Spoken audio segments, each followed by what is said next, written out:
অর্থ সম্পদ যা আছে এগুলোকে কাগজের টাকায় রেখে দিবেন না, আমার নসিহত।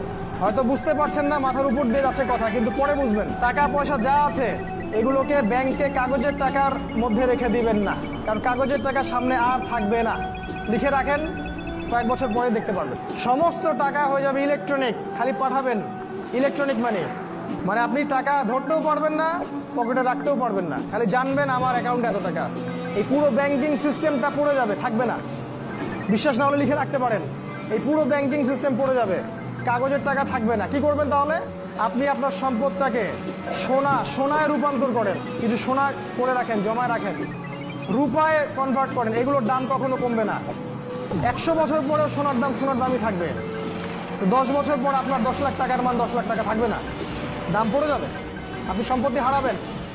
এইভাবে তারা সারা বিশ্বকে লুট করছে, এই কাগজের টাকা দিয়ে তারা সারা বিশ্বকে লুট করছে।